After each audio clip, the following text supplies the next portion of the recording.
ಶ್ರೀ ಪರಂಜ್ಯೋತಿಯ ಪವಾಡ.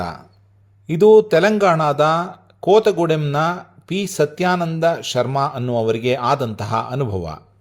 ಅವರು ಹೀಗೆ ಹೇಳುತ್ತಾರೆ: ಶ್ರೀ ಪರಂಜ್ಯೋತಿ ಭಗವತಿ ಭಗವಾನರು ನನಗೆ ಅನುಗ್ರಹಿಸಿದ ಒಂದು ಪವಾಡವನ್ನು ನಾನು ಹಂಚಿಕೊಳ್ಳುತ್ತಿದ್ದೇನೆ.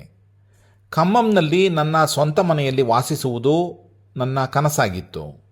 ನಾನು 2011ರಿಂದ ಇದನ್ನು ಸಾಧಿಸಲು ಪ್ರಯತ್ನಿಸುತ್ತಿದ್ದೆ. ಆದರೆ ಅದನ್ನು ಖರೀದಿಸಲು ನನಗೆ ಸಾಧ್ಯವಾಗಿರಲಿಲ್ಲ. ನಾನು ಅಕ್ಟೋಬರ್ 2018ರಲ್ಲಿ ಕೋತೆಗುಡಂ ದೇವಸ್ಥಾನದಲ್ಲಿ ದಾಸಾಜಿಯವರು ನಡೆಸಿದ ಐಶ್ವರ್ಯ ಕಲಶ ಕಾರ್ಯಕ್ರಮದಲ್ಲಿ ಭಾಗವಹಿಸಿದ್ದೆ.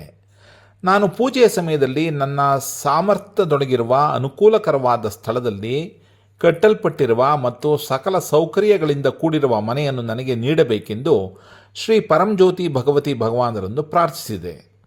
ಆಶ್ಚರ್ಯಕರವಾಗಿ ಕಾರ್ಯಕ್ರಮದ 2 ತಿಂಗಳೊಳಗೆ ಶ್ರೀ ಪರಂಜ್ಯೋತಿ ಭಗವತಿ ಭಗವಾನರು ನನ್ನ ಬಜೆಟ್ನಲ್ಲಿ ಪಟ್ಟಣದ ಮಧ್ಯಭಾಗಕ್ಕೆ ಹತ್ತಿರವಿರುವ ಮತ್ತು ಎಲ್ಲ ಸೌಕರ್ಯಗಳೊಂದಿಗೆ ಸುಸಜ್ಜಿತವಾದ ಮನೆಯನ್ನು ನಮಗೆ ಆಶೀರ್ವದಿಸಿದರು.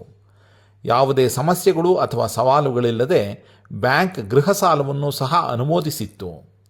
ನನ್ನ ಕನಸಿನ ಮನೆಯನ್ನು ನನಗೆ ಅನುಗ್ರಹಿಸಿದ ಶ್ರೀ ಪರಂಜ್ಯೋತಿ ಭಗವತಿ ಭಗವಾನರಿಗೆ ನನ್ನ ಗಾಢವಾದ ಕೃತಜ್ಞತೆಯನ್ನು ವ್ಯಕ್ತಪಡಿಸುತ್ತೇನೆ.